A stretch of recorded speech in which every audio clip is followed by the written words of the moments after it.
இந்த மாதிரி நிறைய பாண்டிங் வந்து நம்ம பிராக்டிஸ் வந்து நம்ம பண்ணலாம். ஸோ நீங்க வந்து இந்த மாதிரியான மெனக்கெடுதல் வந்து ஒரு மதர் மட்டும் இல்ல, சுத்தி இருக்கிற என்விரான்மெண்ட்டும் அவங்களுக்கு சப்போர்ட் பண்ணணும். எப்ப அம்மா வந்து ஹாப்பியா பேசுவாங்க சொல்லுங்க? இல்ல எப்ப அம்மா வந்து ஹாப்பியா உணருவாங்க? அவங்களோட சூழலும் அவங்களுக்கு சப்போர்ட்டிவா இருந்தா மட்டும்தான் ஒரு கர்ப்பிணியால வந்து ஒரு ஆரோக்கியமான ஒரு மனநிலையோடயோ இல்ல ஒரு சந்தோஷமான மனநிலையோடயோ இருக்க முடியும்.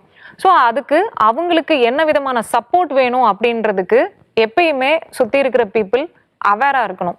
ஒருவேளை அவங்களோட எமோஷன்ஸை அவங்களால ஹேண்டில் பண்ண முடியல, நீங்க இந்த மாதிரியான சின்ன சின்ன செல்ஃப் கேர் ப்ராக்டிஸ் பண்ணியும் உங்களால உங்களோட ஃப்ரஸ்ட்ரேஷனையோ இல்லை உங்களோட கோபத்தையோ உங்களால ஹேண்டில் பண்ண முடியல, எனக்கு தொடர்ந்து 2 வாரத்துக்கு மேல இல்ல 1 மாசத்துக்கு மேல நான் இப்படியே தான் இருக்கேன், எனக்கு வந்து இந்த உள்ள வளர்ந்துட்டு இருக்கிற குழந்தையோட என்னால எந்த பாண்டிங்கும் கிரியேட் பண்ண முடியல, எனக்கு வந்து எப்பயுமே ஒரீடா இருக்கு, நான் எப்பயுமே வந்து வருத்தமாவே இருக்கேன், எனக்கு எப்பயுமே கோபமா வருது அப்படின்னா கண்டிப்பா நீங்க ஒரு ஆலோசனை வந்து எடுத்துக்க வேண்டியது ரொம்ப அவசியம்.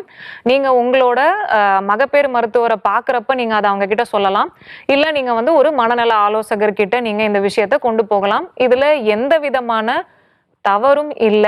நீங்க வந்து நல்ல விஷயம் தான் பண்றீங்க, உங்களுக்கும் உங்க குழந்தைக்கும்.